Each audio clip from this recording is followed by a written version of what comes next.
Jeez, guys, no one thought to warn me about how much of a pain in the butt this was going to be? To take this box off and to put it back on? Oh my goodness, guys. All I can say is if you do it, make sure everything is correct when you put it back together. Second thing I'll say, keep track of every detail. Because you ever try to like close your refrigerator and see the light go out before you shut the door? Yeah, it's kind of like that. Like, everything has to line up perfectly as you put something else back together. And if this side doesn't line up correctly, or that side, or this side, or this side, or this side, you're just, yeah, it's just not gonna work. So, I mentioned the choke. Obviously, I still need to check the cable, which I think is broken. So the choke actuates 4 different levers. There's one on every carburetor. So when you open it fully, get you close up, open it fully, there you go. So that has to do the same thing to every one of these. Well, that one's not closing. And because that one's not closing, that one's connected to the other 2 on the other side. So I don't even have to look at them. So I'm going to have to lube up this guy for sure. And since everything's back together and lined up, I'm going to have to figure out how to get them off without breaking this apart again. So that ought to be fun. Anyway, that's what I'm going to do next. You just turn it off right here. I'm going to try to get it off without, well, maybe I'll take off this lever here so I can lift this out. That'll be the easiest way I see. Alright, so like you can see here, this is locked in. You can't pull it any further. So just loosen this up enough that you can pull this past, and then you can drop this down, and then you can take this out the whole way. Here I am pulling out the carb slide, or the choke slides, in order to clean them. And these are mounted to the carb bodies. So I don't think there's a better way to do this, even if you would have done it when the carbs were apart. So what I did is I removed all the linkages. They are held on by a 7mm nut so that everything can move freely of each other. Now there's a little washer and a nut on top of here, don't lose those. And then what I found, I did one already, is what you really got to do is loosen up, let's see in here, loosen this up. It's a 14mm, just enough that you can get this. See, this slides out, but it's still locked on. So what you got to do is loosen that enough so that this only slides out this far because of the slide.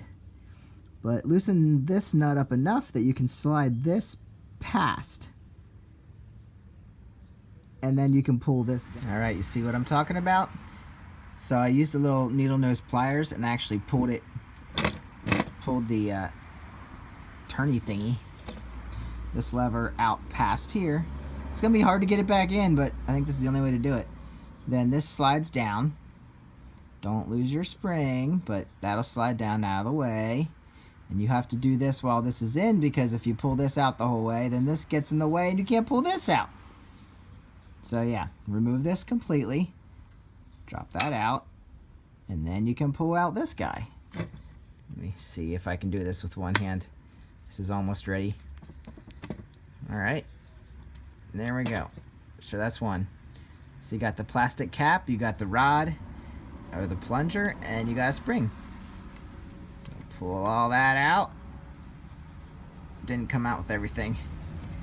And then you can clean this up, clean in the hole, make sure everything's free and moving easily.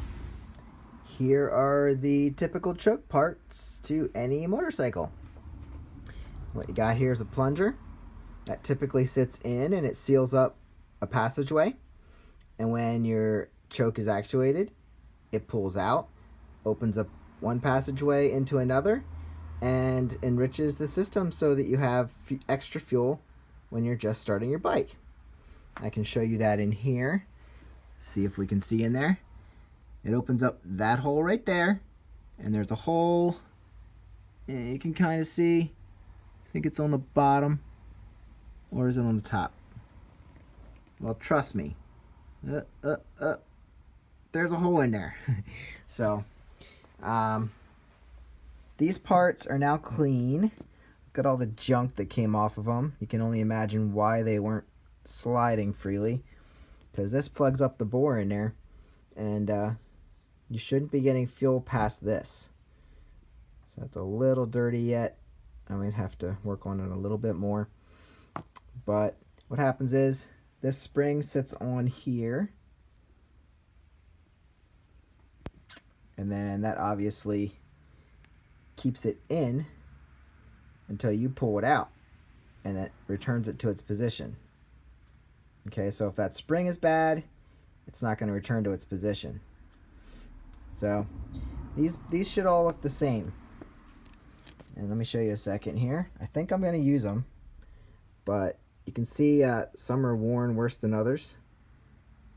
I'm not sure why, but that one has some ridges in it, pretty deep gouge there. Probably just from sitting,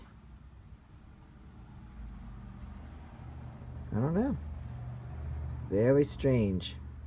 But then this cap sits on top, keeps the dust and dirt out, and keeps your spring in place.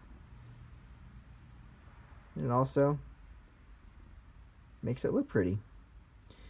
So anyway, those are clean. That's how your choke works.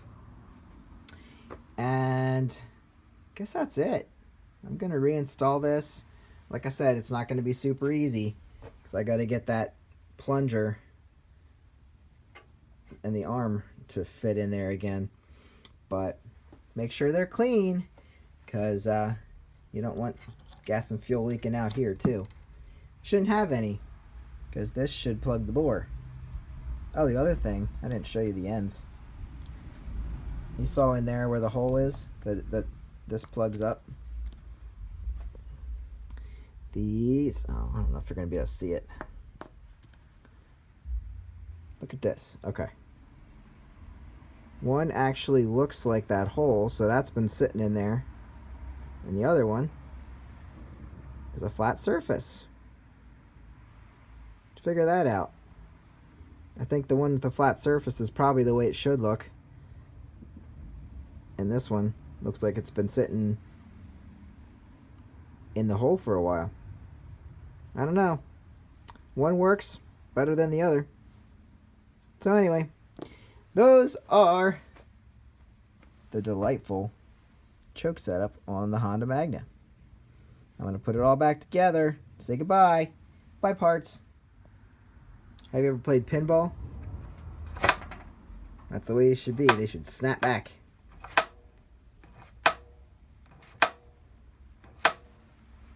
Tell you guys what, wasn't as hard as I thought to put all these back together. Maybe I'm getting good at this stuff, but I just want to make sure that I get all the linkages back on, all the levers are back in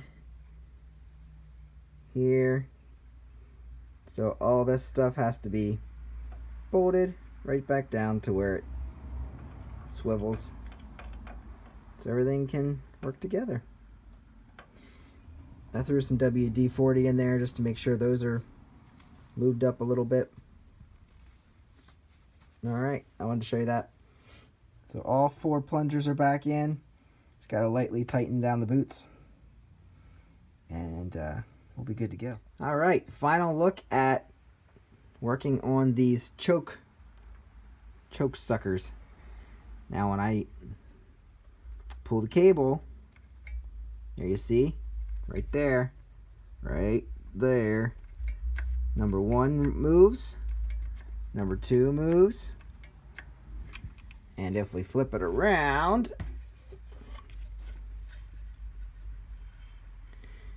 get you a look at number 3. Trying to get this lined up for you. There it is. Can't move it. Okay, where is it? Number 3.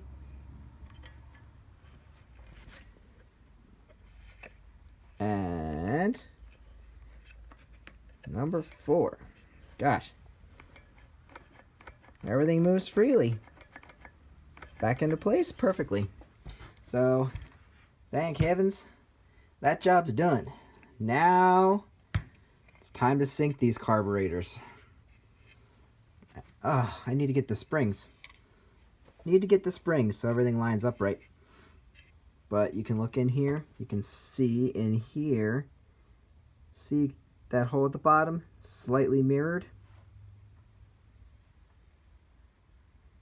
You see no hole in this one. So I can already tell you these two are off.